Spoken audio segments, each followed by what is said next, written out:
We are live. Welcome everybody to the Ymsl preseason show and the draft reveal. Today you're going to see who the captains are and who gets the coveted first pick, second pick, third pick, all the way down to 8.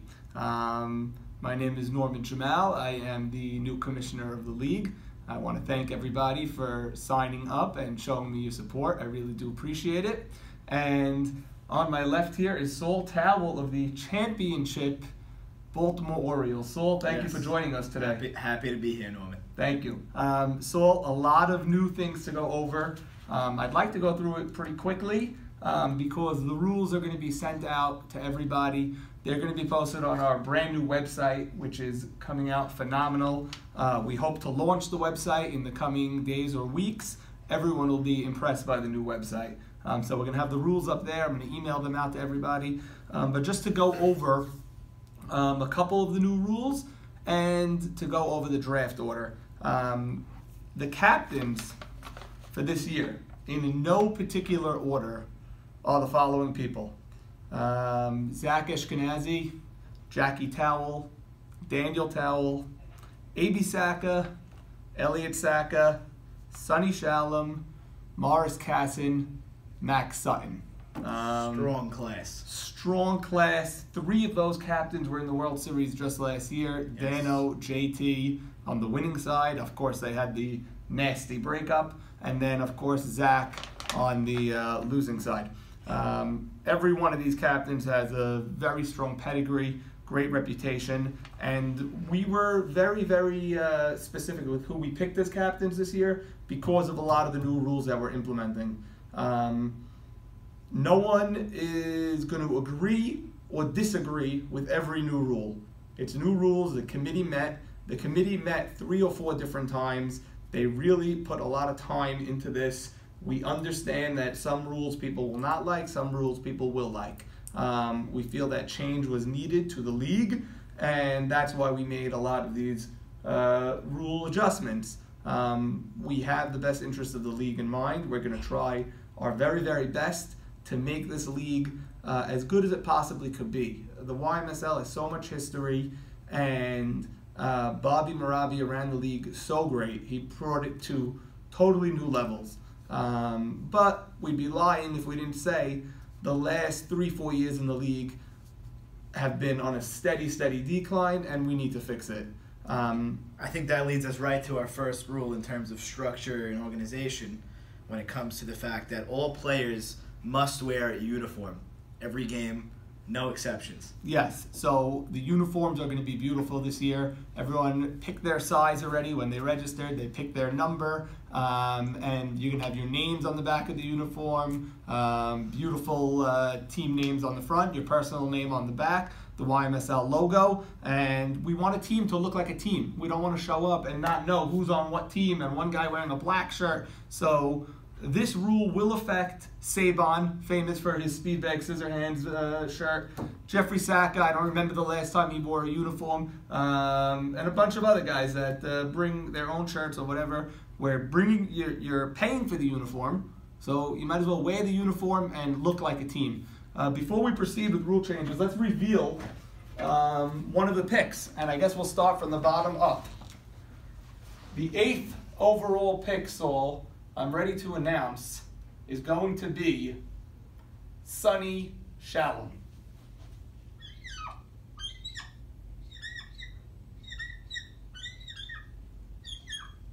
Sonny Shalom has the 8th overall pick.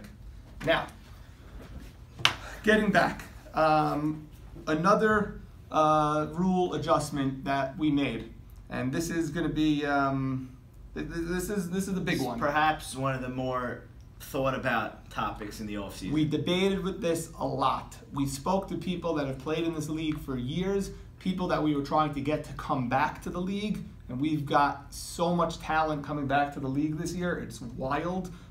We added around 24 new players into the league. I'd say at least half of those are top talent, top 5-round talent. I agree. So, and when we were talking to people, their biggest gripe was the time that the games start and the times that the games end. And it's for a multitude of reasons.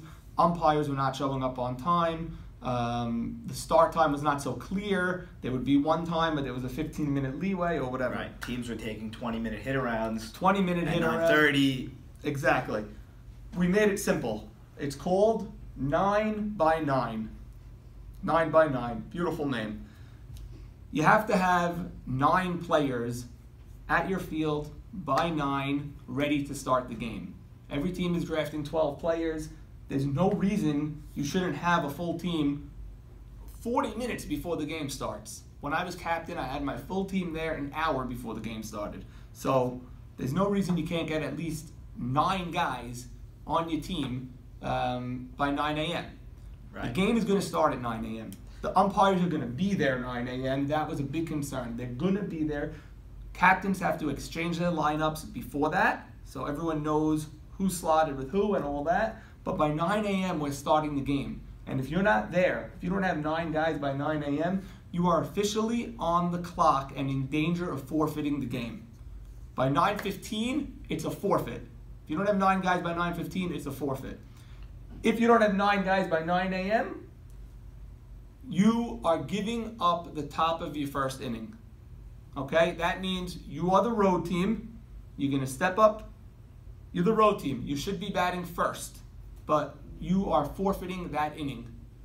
Okay? We're going to start the game whenever you guys get your 9, whenever these guys stroll in. We're going to start the game in the bottom of the first inning with the other team batting. Within that 15-minute grace period. Exactly. Within that 15-minute grace period. So we'll wait up to 15 minutes, and when you guys are finally ready, within that 15 minutes, we're starting the game in the bottom of the first, and the other team is batting. So you're giving up 3 precious outs in your game because you couldn't get there by 9. Right. By 9:15, if you're not there, you lose, you forfeit, 10-0 loss, it's going to affect you. So every captain should look at the list before they draft. They should know who they're drafting and who they can rely on and who can get there in time.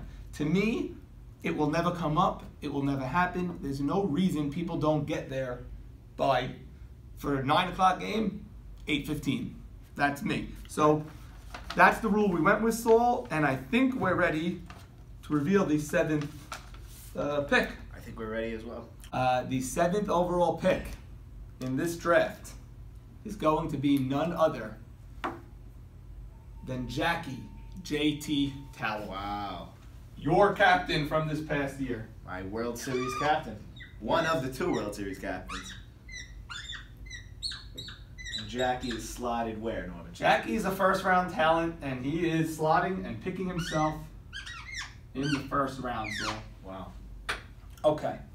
That's an upgrade from last year. I believe Jackie was slotted 2nd round. Yes, last year all the first-round talents were slotted in the 2nd round. They had a lot of first-round captains, and they wanted to give people a chance at NAB, which leads us to the famous or infamous NAB rule, which is extinct. We are not doing a NAB rule.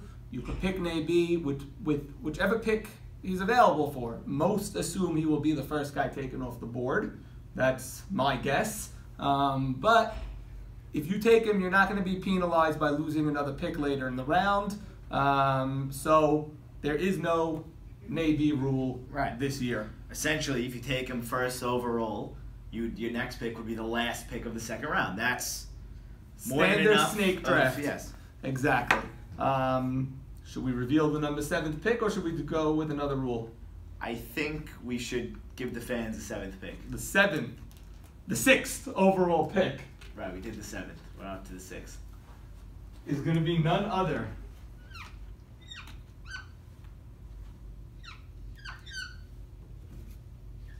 seems like it gives it away from after the AB Saka. Yes. With the 6th overall pick. Now, AB Saka is also slotted in the 1st round. So he is taking himself with the 6th pick, and then he picks again, I guess it's 9, 10, with the 11th pick. Okay. So the other 5 captains are still in play for the top 5 picks. And that coveted number 1 spot. Yes. Okay, so quick rule change, and this is a significant one, is the rule change about pinch runners. In the past, we've had 4 pinch runners in a game. We are drastically and dramatically changing that rule. Every game, each team will only get 1 pinch runner. So this has huge implications on how you draft. You know, sometimes you draft 3, 4 large power hitters that can't run, and you assume you could pinch run for them. That's not going to be the case again this year. So right. Essentially, last year and years prior, whenever you had one slower guy, every time you got a hit, you were able to send out your fast pinch runner that you had in front of him in the lineup. So now it becomes much more of a strategical game, meaning it's the 3rd inning, bases loaded, he's on second. Right. You know, yeah, you got to really decide what you want to do with that. And I don't think you're going to see people using their pinch runners in the 3rd inning. You're going to have to hold on to it. And then because you only have 1, you hold on so long, sometimes you don't even end up using it. It's a lot more strategy. Captains really have to use their heads, and they have to be smart. And speaking of a smart captain, I'm about to reveal who gets the 5th overall pick. Wow, it's a quick turnaround. In this year's draft. The 5th overall pick. That was one of the better segues. In this year's draft. Thank you, Saul. Segue is key. Is going to be my man, the 2nd of the divorced Orioles gang, Daniel DT Towel, world champion. He is also slotted in the 7th round. So your lower half of the draft is Daniel Towel, A.B. Saka, Jackie J.T. Towel, and Sonny Shalom. Okay, so let's proceed with a couple of the different rule changes. Let's talk about a big one. It used to be that if you were kicked out of a game, you were automatically out for the following game, regardless of whether you, banged the helmet in frustration, or if you took a bat and threw it and cursed and made a whole scene. What we're doing now is, if you get kicked out of a game, obviously you're out for that game. You are not automatically suspended for the next game. Okay? That doesn't mean you're off the hook. It means committee discretion. The next game, you're not automatic. Like, let's say you get kicked out of game 1, there's no automatic loss for game 2. You're gonna still play game 2. Right. Okay? But you're not off the hook. The committee is gonna meet and investigate. You could be suspended for another game, another 2 games, another 4 games, depending on what you do. The main focus on all these rule changes is cleaning up the league. We are not gonna put up with the nonsense, the cursing. The World Series last year to me was atrocious. Almost every player on both teams, I don't want to say all of them, but it was disgusting. The cursing in between every inning, the personal attacks, the abuse that the umpires took. We really want to try hard, and it's really a plea to all the players that we have to clean this up. It looks terrible. We've met with some of the umpires already. The impression that we have given these umpires is not good. It's embarrassing. So there's going to be no more harassing the other team, harassing the umpires, cursing, making a scene. There will be bad calls, okay? We're playing in a softball league for men in Deal, New Jersey. You're not getting the greatest, video reviews and umpires in the world. There's going to be bad calls. That's part of sports. You cannot lose it every time there's a bad call. So if you're going to abuse an umpire, abuse another player, talk like language for the streets, there's going to be suspensions and everything. Hopefully there will be none this whole year. We want to clean up the league. Right. Okay? Bring it back to softball, playing softball. Bring it back to softball. Bring it back to what we love, competition and good sport. So who is a better sport that we know? Who has a better reputation? Another great segue. In the league? who is more liked and who's a better guy than this guy, the number 4 overall pick. I went with the script R to throw you off a little bit. Morris Cassidy has the 4th overall pick, and Mocas is slotted in the 5th round.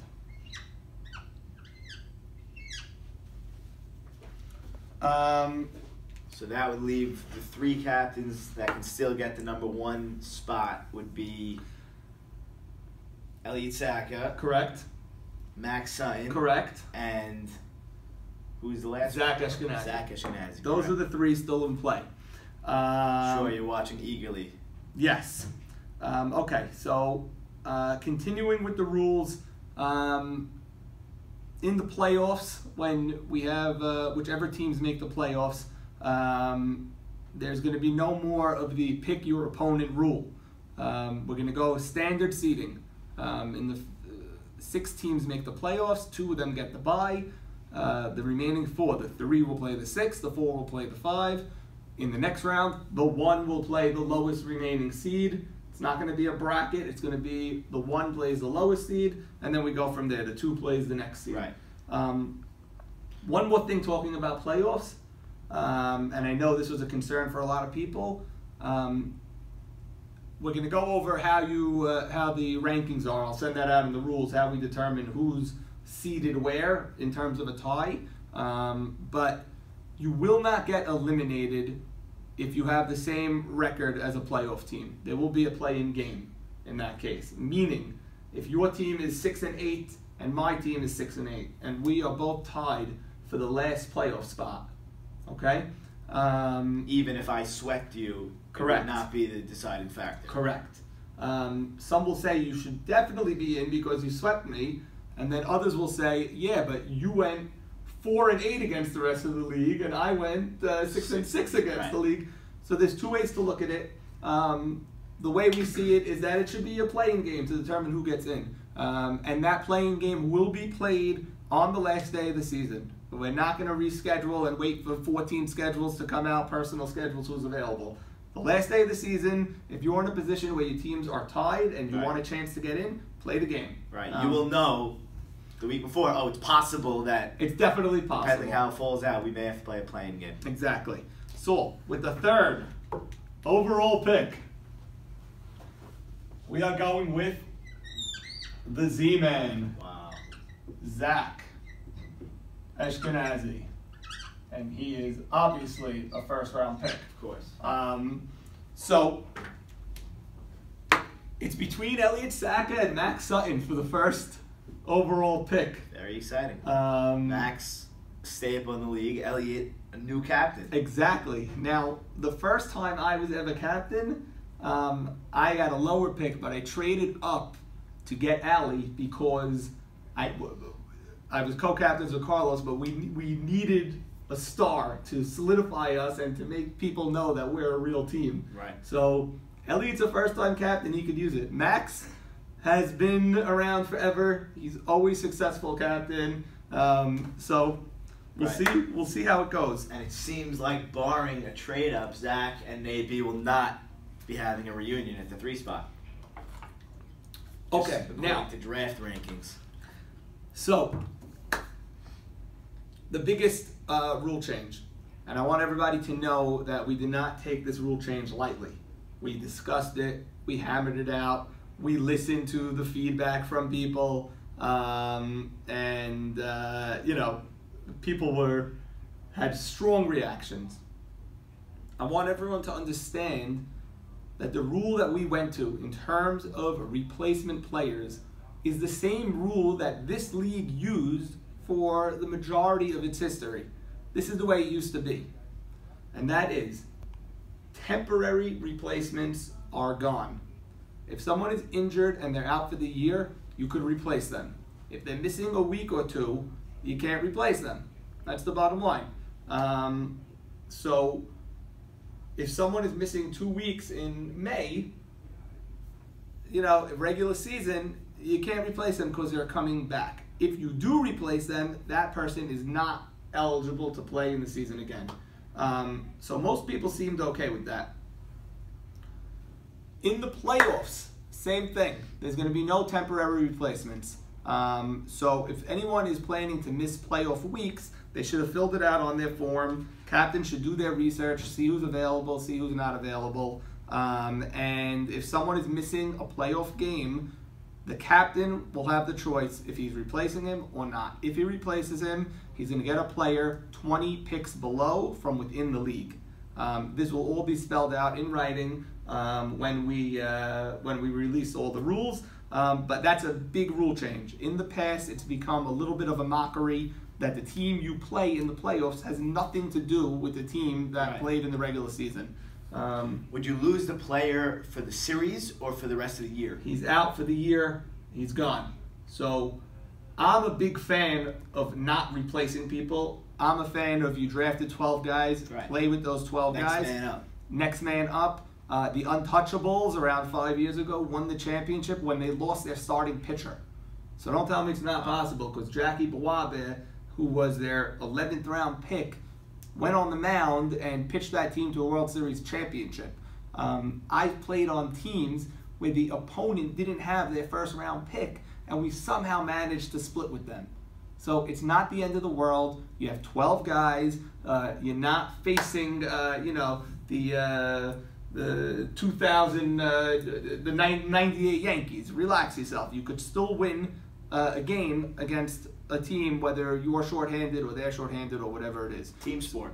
Team sport, different rule. Don't rely on your replacements. Rely on the guys that you have on your bench. And if there's a real issue where someone's going to miss significant time, you could replace him, but he's not coming back. So that cuts out the a lot of the trickery and a lot of the BS. Right.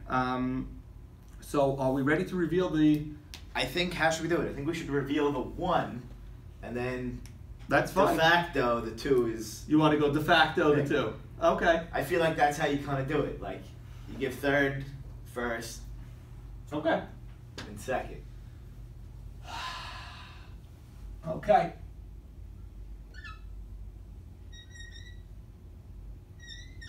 Okay. SS, that's going to work both ways.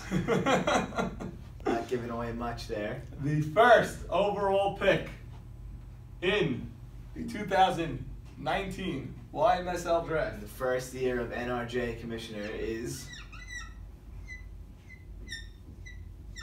Max Sutton. Wow. Mabruk, Max. You got the first pick. Max is slotted in the 4th round. That de facto means Elliot Saka is going to be the number 2 pick. Elliot Saka gets the 2 pick. He's also slotted in the 4th round. Wow. And this is your draft. So running it back 8-1, Sonny Shalom, Jackie Towell, A.B. Saka, Daniel Towell, Morris Casson, Zack Ashkenazi, Elliot Saka, Max Sutton. Those are your 2019 captains. The draft is going to be in under 2 weeks. We're 13 days away from the draft. February 27th, Wednesday night, the first 2 rounds. On March 3rd, everyone should attend all of the remaining 10 rounds at the DSN. We're going to have a much bigger space than we've had in the past. It's going to be a great morning. That's going to be on Sunday morning, March 3rd. These are your captains. This is the draft order. Max Sutton, Elliot Saka, Zack Ashkenazi, Morris Casson, Daniel Towell, A.B. Saka, Jackie Towell, Sonny Shalom. Good luck to all teams, and we are looking forward to a great season. Thank you. Saul, thanks for joining us today. Saul does not have an official title yet, but we're going to figure one out for him. But right now, he's just doing anything and everything to help us out. Thank you.